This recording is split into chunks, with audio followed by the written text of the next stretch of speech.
నమస్తే, welcome to Sri paper news. ముందుగా headlines. ముఖ్యమంత్రి నారా చంద్రబాబు నాయుడు అధ్యక్షతన 6వ కలెక్టర్ల కాన్ఫరెన్స్. ఇటీవల జరిగిన పరిణామాలపై ఆవేదన వ్యక్తం చేసిన చంద్రబాబు నాయుడు. భూ వివాదాలను సమర్థవంతంగా పరిష్కరించేందుకు చర్యలు చేపట్టామన్న మంత్రి సత్యప్రసాద్. ప్రభుత్వ ఆశయాలు ఆకాంక్షలు ప్రతిఫలించే విధంగా అధికారులతో కలిసి పనిచేయాలన్న ప్రభుత్వ ప్రధాన కార్యదర్శి సాయి ప్రసాద్. బాణసంచా ప్రమాదం, శ్రీకాకుళంలో డయేరియా, రాజమండ్రి పాలఘటనలు తనను బాధించాయని ముఖ్యమంత్రి నారా చంద్రబాబు నాయుడు అన్నారు. ఇలాంటి ఘటనలు జరగకుండా చర్యలు తీసుకోవాల్సిన బాధ్యత అధికారులపైనే ఉందని తెలిపారు. ఇకపై కలెక్టర్లు, సెక్రటరీల ఫీల్డ్ విజిట్ చేయాలని ముఖ్యమంత్రి నారా చంద్రబాబు నాయుడు ఆదేశాలను జారీ చేయడం జరిగింది. ముఖ్యమంత్రి నారా చంద్రబాబు నాయుడు అధ్యక్షతన సచివాలయంలో 6వ కలెక్టర్ల కాన్ఫరెన్స్ కొనసాగుతుంది. ప్రారంభోపన్యాసంలో ఇటీవల జరిగిన కొన్ని పరిణామాలపై ఆవేదన వ్యక్తం చేశారు. ఈ సందర్భంగా సీఎం మాట్లాడుతూ ఇలాంటి ఘటనలు బాధాకరమని, ప్రజలు ప్రాణాలు లెక్క చేయకుండా ఎవరు వ్యవహరించినా కఠినంగా ఉంటామని స్పష్టం చేశారు.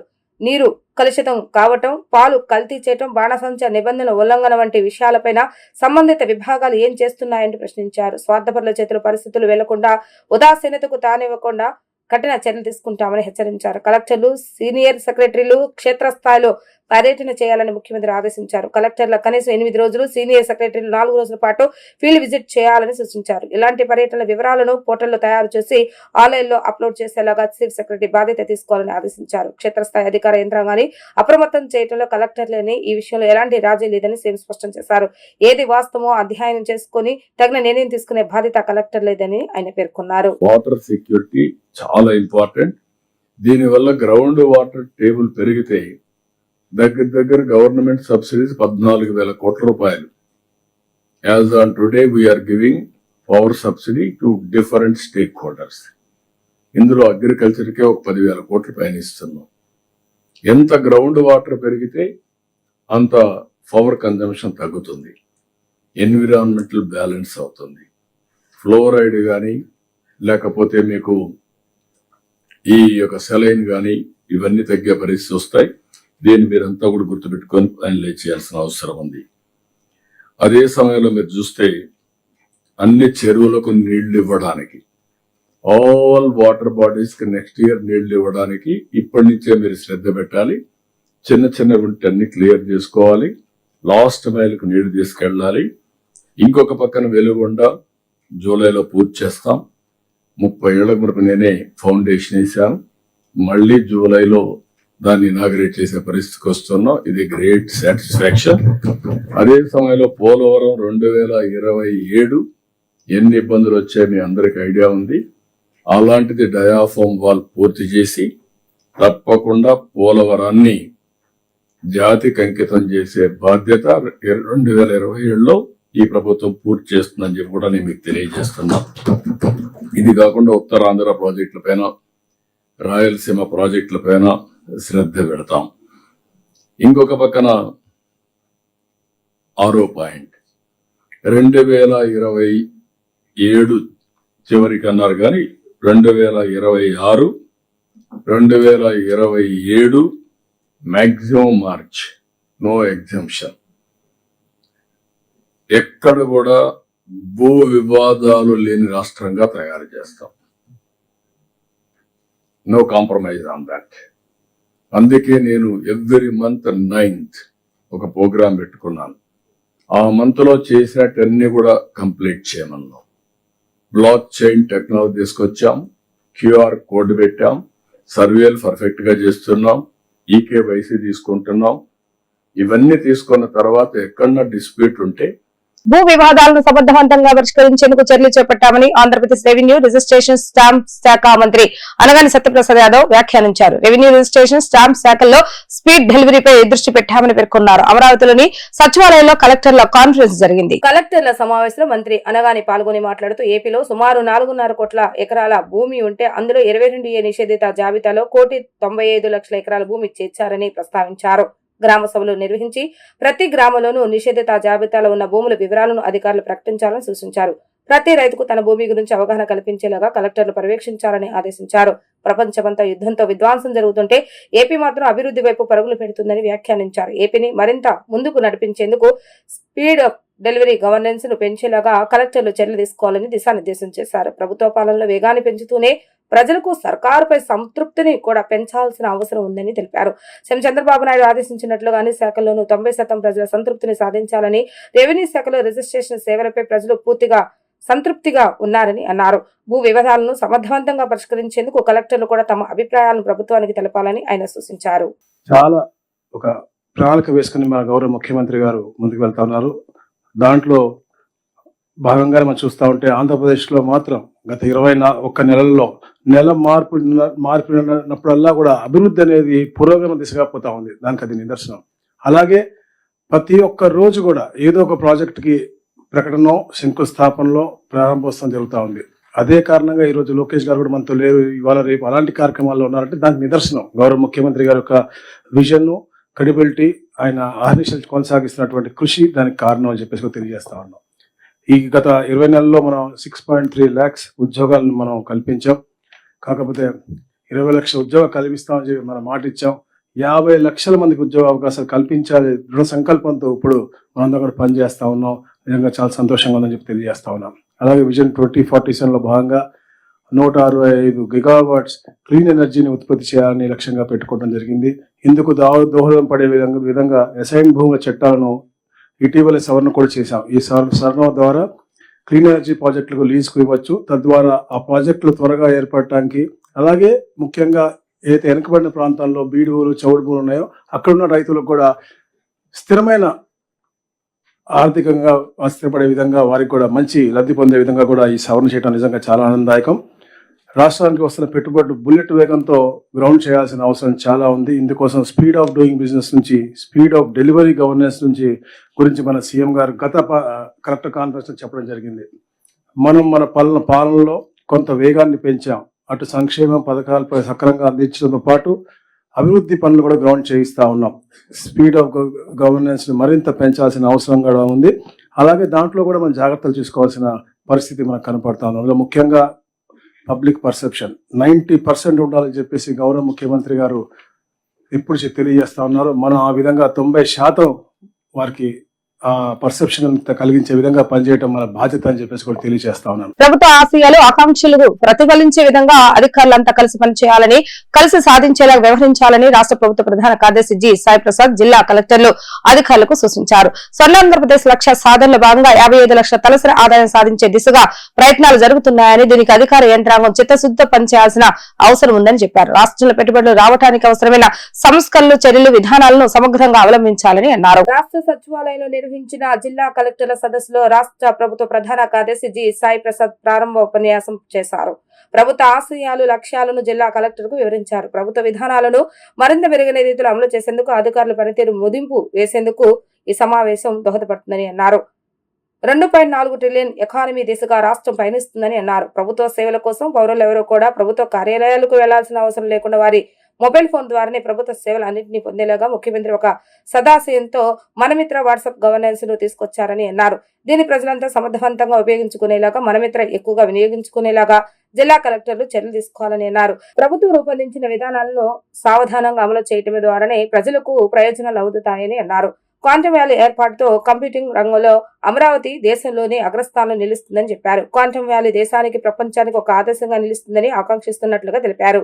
రాష్ట్ర స్థాయిలో రూపొందించిన విధానాలు, లక్ష్యాలను క్షేత్రస్థాయిలో సమర్థవంతంగా అమలు చేసేలాగా ఈ కలెక్టర్ల సదస్సు ఉపకరిస్తుందని చెప్పారు. ముఖ్యమంత్రి నారా చంద్రబాబు నాయుడు ఆలోచనలను, నిర్దేశించిన లక్ష్యాలను క్షేత్రస్థాయిలో సమర్థవంతంగా అమలు చేద్దామని తెలిపారు. PPP విధానంలో కూడా వివిధ ప్రాజెక్టులను అమలు చేసి ప్రజలకు మెరుగైన సేవలు అందించేలాగా పనిచేద్దామని అన్నారు. ప్రైవేట్ రంగాన్ని అనుమాన కోణంలో చూడవద్దని కోరుతున్న వారిని కూడా పాలనలో భాగస్వామ్యం చేసి సత్ఫలితాలు సాధించే దిశగా పనిచేయాలని ఆయన సూచించారు. Andhra Pradesh Shri Nara Chandrababu Naidu garu, honourable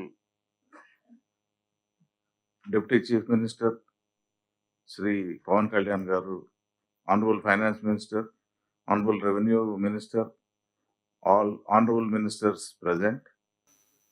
30 forward-looking and transformative policies have been launched covering the spectrum of development designed to attract investment to the tune of 8.97 lakh crores. In fact, this target is constantly increasing.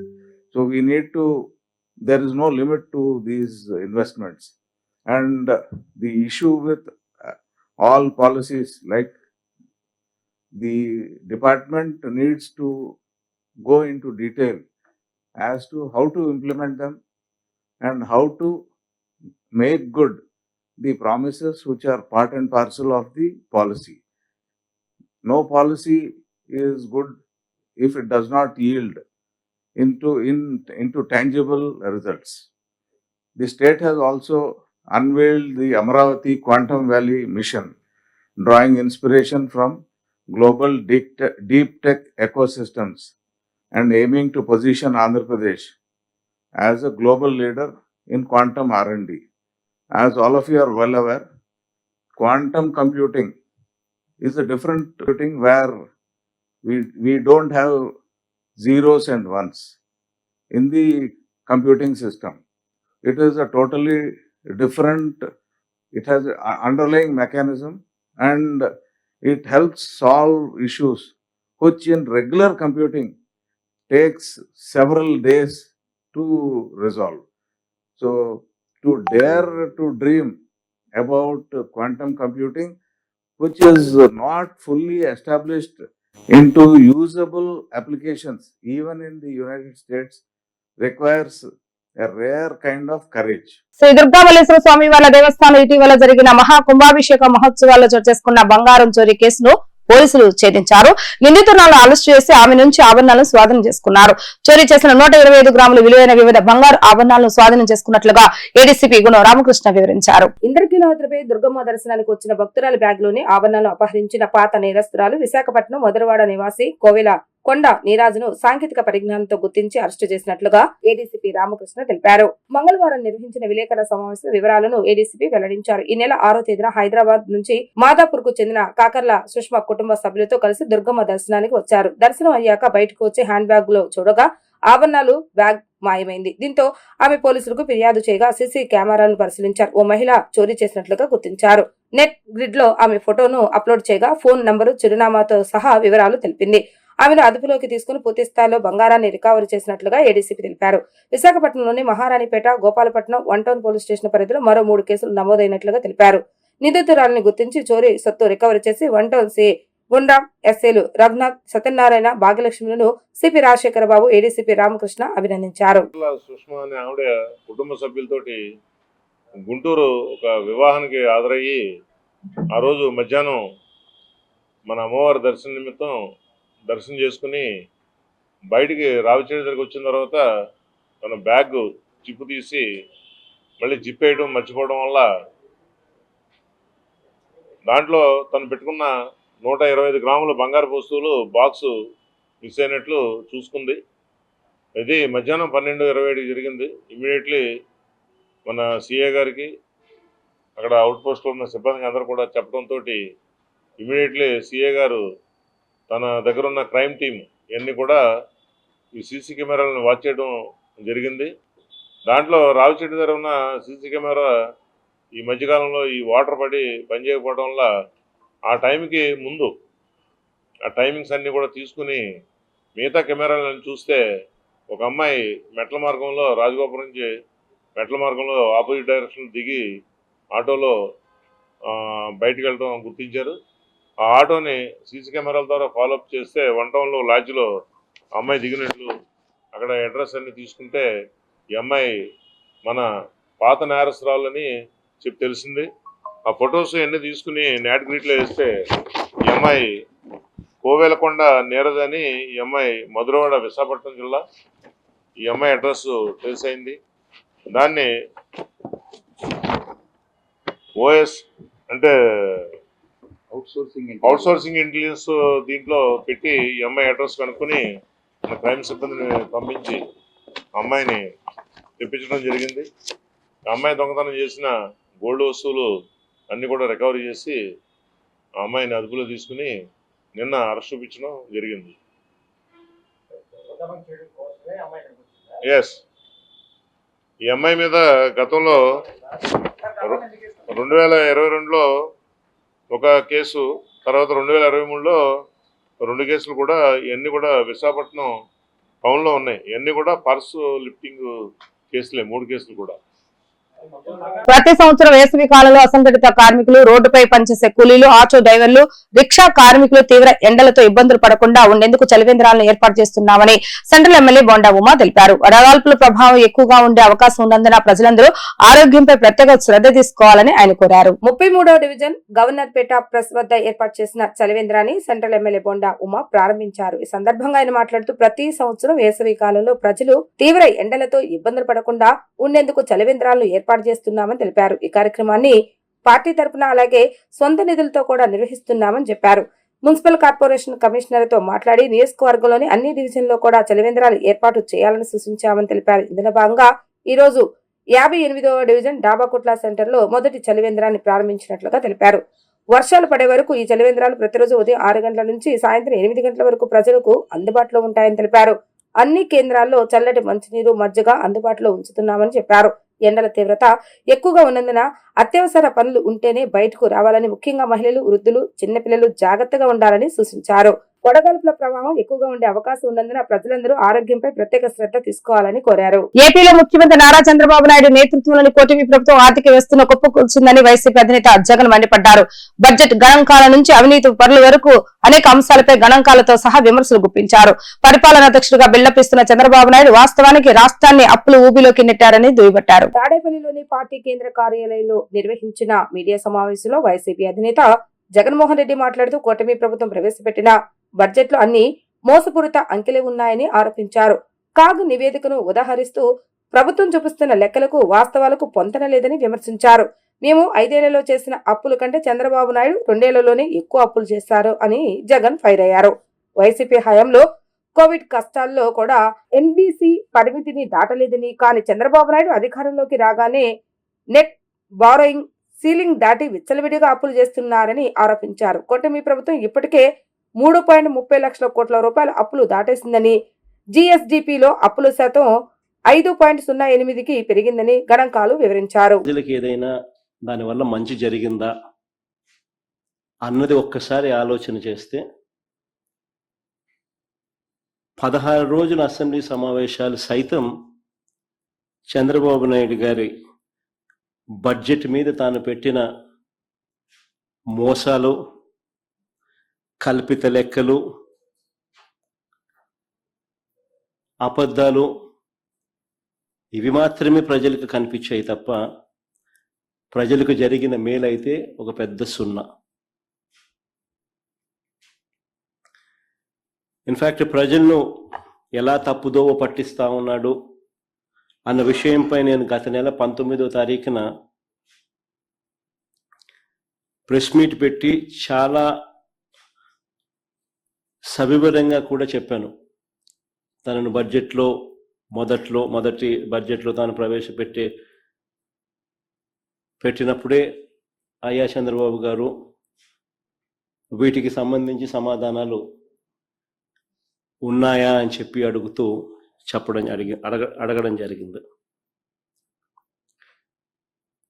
ఇప్పుడు చివరికి కాగ్ రిపోర్ట్ కూడా చంద్రబాబు నాయుడు గారిని ఆ రోజు నేను ఏదైతే వివరాలు అయితే చెప్పానో వాటినే కాగ్ రిపోర్టు కూడా రూఢీ చేస్తూ చంద్రబాబు గారి కూటమి చేస్తా ఉన్న ఆర్థిక విధ్వంసాన్ని కళ్ళగట్టినట్టుగా కూడా కాగ్ నివేదిక కూడా చూపింది. నాణ్యత, మన్నికకు ప్రాధాన్యతను ఇస్తూ అభివృద్ధి పనులు పూర్తి చేయాలని గుడివాడ ఎమ్మెల్యే వెనగళ్ల అన్నారు. అభివృద్ధి పనులకు ఆక్రమణలో అడ్డు వస్తే తొలగించాలని అధికారులకు ఆయన సూచించారు. గుడివాడ పట్నం బైపాస్ రోడ్డుకు ఇరువైపులా 1.46 కోట్ల రూపాయల నిధులతో జరుగుతున్న సీసీ డ్రైన్ నిర్మాణ పనులను, నాగవరపాడు వంతెనపై జరుగుతున్న బ్యూటిఫికేషన్ అభివృద్ధి పనులను మున్సిపల్ అధికారులతో కలిసి ఎమ్మెల్యే వెనగళ్ల బుధవారం పరిశీలించారు. ఈ సందర్భంగా నిర్మాణ పనుల పురోగతి వివరాలను కమిషనర్ మనోహర్ ఎమ్మెల్యే రాముకు వివరించారు. ఆటంకం లేకుండా కీలకమైన డ్రైనేజీ పనులను త్వరితగతిన పూర్తి చేయాలని అధికారులకు ఎమ్మెల్యే రాము సూచించారు. నిర్మాణ పనులకు ఆక్రమణాలు అడ్డు వస్తే తొలగించాలని అధికారులకు చెప్పిన ఎమ్మెల్యే రాము బ్యూటిఫికేషన్ పనులపై అసంతృప్తిని వ్యక్తం చేశారు. అనంతరం ఎమ్మెల్యే రాము మాట్లాడుతూ అలసత్వానికి తావు లేకుండా గుడివాడ పట్టణ వ్యాప్తంగా అభివృద్ధి పనులు జరుగుతున్నాయని అన్నారు. ముఖ్యంగా అభివృద్ధి పనుల్లో నాణ్యత, మన్నికకు ప్రాధాన్యత ఇస్తున్నామని అన్నారు. అందరి మంచి కోసం చేస్తున్న అభివృద్ధి పనులు కొందరి స్వార్థం కారణంగా అవంతరాలు తలెత్తకుండా చర్యలు చేపట్టినట్లుగా ఎమ్మెల్యే రాము తెలిపారు. రాష్ట్రంలో కూటమి ప్రభుత్వం ఏర్పడిన తర్వాత సంక్షేమానికి నిజమైన స్వర్ణయుగం ప్రారంభమైందని మంత్రి డాక్టర్ డొలా బాల వీరాంజనేయ స్వామి అన్నారు. ఎన్నికల సమయంలో ఇచ్చిన హామీలను ఒక్కొక్కటిగా అమలు చేస్తూ సంక్షేమం, అభివృద్ధి రెండింటినీ సమానంగా ముందుకు తీసుకువెళ్తున్నామని అన్నారు. గత ప్రభుత్వంలో సంక్షేమ పథకాలు కొంతమందికే పరిమితమయ్యాయని, ప్రస్తుతం అర్హులైన ప్రతి లబ్ధిదారుడికి చేరువలేక చర్యలు తీసుకుంటున్నామని తెలిపారు. ఎన్టీఆర్ భరోసా పెన్షన్ పథకం ద్వారా రాష్ట్రంలో సుమారు 63 లక్షల మందికి ప్రతి నెల 2700 కోట్లకు పైగా పెన్షన్లు అందజేస్తున్నామని మంత్రి వెల్లడించారు. ఎస్సీ, ఎస్టీ, బీసీ వర్గాల సంక్షేమం, పేద ప్రజల అభ్యున్నతికి కూటమి ప్రభుత్వం కట్టుబడి పనిచేస్తుందని తెలిపారు. ప్రభుత్వం వచ్చిన తర్వాత ఏదైతే చెప్పినట్లుగా సంక్షేమాన్ని, అభివృద్ధిని పేద ప్రజలకి, రాష్ట్ర ప్రజలకి అందించే విధంగా చర్యలు తీసుకోవడం జరిగింది. గత ప్రభుత్వంలో సంక్షేమాన్ని కొద్దిమందికే కుదించారు, పూర్తి స్థాయిలో చేయలేదు. అలాంటి పరిస్థితుల్లో ఈరోజు ఎన్టీఆర్ భరోసా పెన్షన్ తీసుకుంటే ఎన్నికల ముందు నుంచే చెప్పిన రోజు నుంచే మనం ఈ సంక్షేమం ఇవ్వడం జరిగింది. 63 లక్షల మందికి ప్రతి నెల కూడా 2700 కోట్ల రూపాయలు పెంచిన ఎన్టీఆర్ భరోసా పెన్షన్లు ఇస్తున్నాం. దీపం 2 పథకం కింద కూడాను మనం అందరికీ కూడా అర్హత ఉన్న ప్రతి ఒక్క వ్యక్తికి కూడా 3 సిలిండర్ అనేది ఇవ్వడం జరిగింది.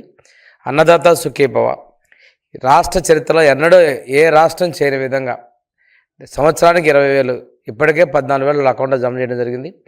సంవత్సరానికి 20,000 అనేది రాష్ట్రంలో మనం మాత్రమే ఇస్తున్నాం, మిగతా దేశంలో ఎవరు ఇవ్వనట్టుగా ఇస్తున్నాం.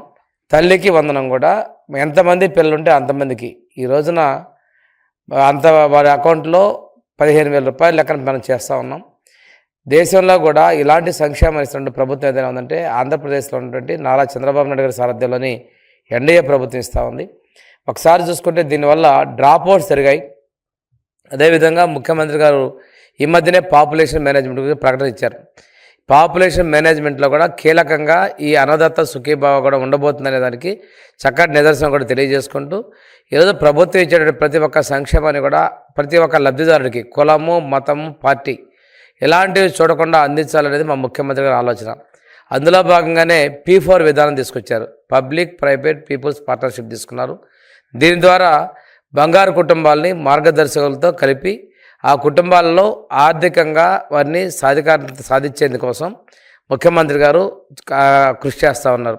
ప్రతి కుటుంబానికి ఒక ఎంటర్‌ప్రెన్యూర్ ఉండాలి అనే విధంగా మనం ముందుకు పోతా ఉన్నాం. వార్తలు ముగించే ముందు హెడ్లైన్స్ మరొకసారి.